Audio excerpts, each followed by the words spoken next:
Boa noite a todos e a todas. Eu sou Elaine Ventura, doutora em História Social pela Universidade Federal Rural do Rio de Janeiro. Sou pesquisadora e professora da rede municipal do município de São Gonçalo, também no estado do Rio de Janeiro. Sou autora da tese Folclore e Museu, a cultura negra no imaginário de um projeto nacional mestiço brasileiro de 1947 a 1982. Há 11 anos eu venho pesquisando o tema do folclore e, neste momento, eu gostaria de conversar um pouco com vocês sobre o conceito de folclore, de um modo geral, mas algumas especificidades do conceito de folclore no Brasil. Bem, e diante disso eu me pergunto, né, o que é o folclore afinal?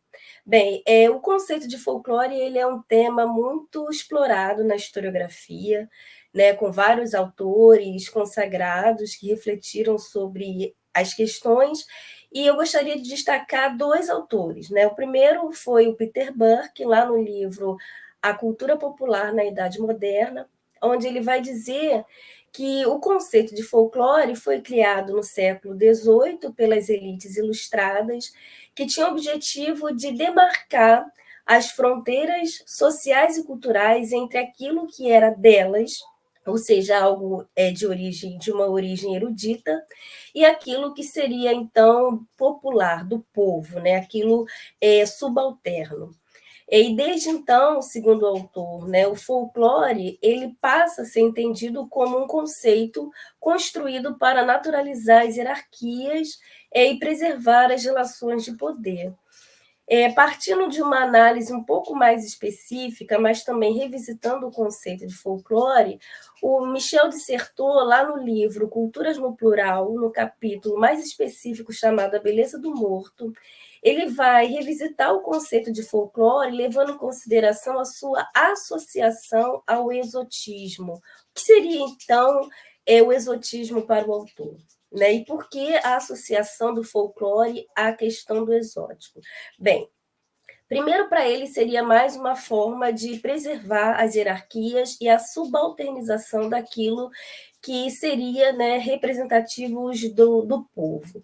A segunda questão é que, por trás do conceito da questão do exótico, está, né, a visão desse outro, né, do folclore como algo dominado, apolítico, relacionado ao atraso, né? Então, ambos os autores, né, tanto o Peter Burke quanto o Michel Dissertot, eles vão mostrar que o conceito ele preserva, sim, essas relações de poder e foi uma construção intencional das elites que objetivavam demarcar aquilo que elas consideravam pertencentes, né, aos seus interesses e aquilo que deveria se manter na condição de subalternidade, que seria, então, chamado de folclore.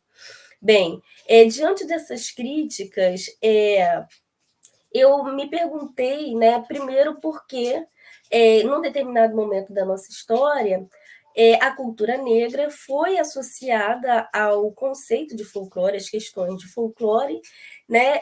E quais foram as linguagens construídas sobre essa cultura no momento em que ela foi legitimada, então, como uma prática folclórica. Por isso, né, o título da tese, Folclore e Museu, né, a cultura negra no imaginário nacional mestiço brasileiro. Bem, para responder as minhas indagações, as minhas inquietações, levando em consideração sempre a crítica que a historiografia nos apresenta, eu levantei, né, um conjunto específico de fontes, que foi alguns artigos publicados na Revista Brasileira de Folclore, um periódico que circulou durante 15 anos, e duas exposições que foram realizadas no Museu de Folclore Edson Carneiro, duas exposições sobre as religiões de matriz africana, ou seja, embora, né, eu esteja falando da cultura negra, mas na tese eu analisei um elemento específico da cultura negra, que seria as religiões de matriz africana. A minha questão foi tentar entender quais as visões que foram construídas sobre essas práticas religiosas no momento em que elas foram não só associadas ao folclore, mas também ocuparam um lugar no projeto de nacionalidade, como veremos mais à frente, desenvolvido por um grupo heterogêneo de folcloristas brasileiros. Bem, assim, para além do conceito propriamente dito, né, do folclore, pensando então, né, nas questões, nas relações de forças que perpassam a trajetória, né, da palavra, a minha análise ela seguiu algo um pouco mais específico, que foi discutir a questão racial em torno do conceito de folclore, isso porque a cultura negra foi integrada, né, ao projeto de nação via a sua folclorização. Então, na minha análise, eu levantei algumas considerações. Primeiro, né, identifiquei que os folcloristas associados à campanha de defesa do folclore brasileiro, o movimento que representava os interesses da Unesco no Brasil, incluíram, pela via do folclore, a cultura negra do nacional mediante o mito das três raças. E aqui, rapidamente, pensar um pouco no contexto histórico desse campo de estudos que vai se configurar no Brasil, vai se institucionalizar nos anos de 1947, que foi o movimento folclórico brasileiro, né, que vai criar a campanha de defesa do folclore brasileiro, que vai tornar obrigatório o ensino do folclore brasileiro, que vai criar museu de folclores em vários estados, né, brasileiros, enfim. Então, a questão que se configura no pós-guerra foi uma ação de combate ao racismo.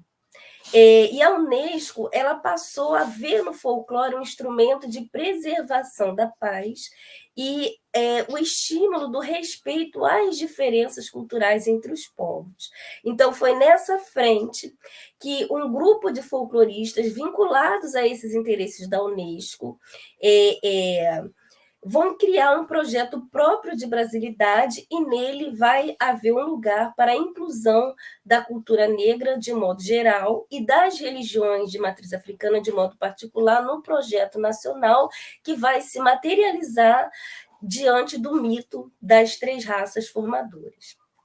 Bem, a segunda questão que a própria historiografia já nos apresenta, né, as relações de poder que vão se configurar em torno do próprio conceito de folclore, as minhas fontes me permitiram perceber que as visões construídas sobre a cultura negra, quando elas integraram aquele projeto de nação dos folcloristas, preservavam as hierarquias culturais, ao mesmo tempo em que as religiões de matriz africanas elas não conseguiam sair da condição de exótico, ou seja, então mais um instrumento para pensarmos as relações de poder que perpassam a história do conceito de folclore.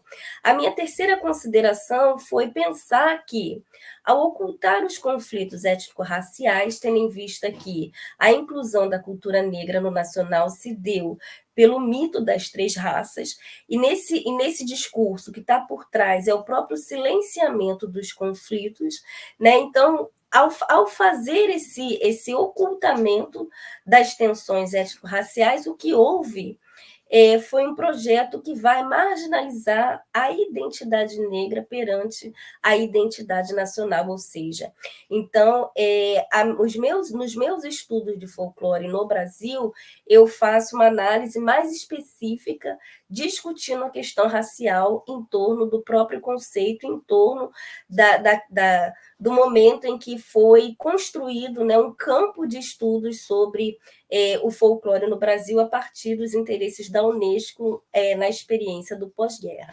Bem, as minhas fontes, para além disso, me permitiram olhar para os movimentos das ruas. E, nesse sentido, eu observei que, por meio de um cruzamento de fontes, que havia outras vozes, outros atores interessados em atribuir um novo sentido para a experiência da cultura negra no Brasil. Então, a primeira questão, né, foi a crítica que o movimento negro fez com relação ao mito da democracia racial, tendo em vista que os estudos de folclore vão, pela via da mestiçagem, silenciar esses conflitos.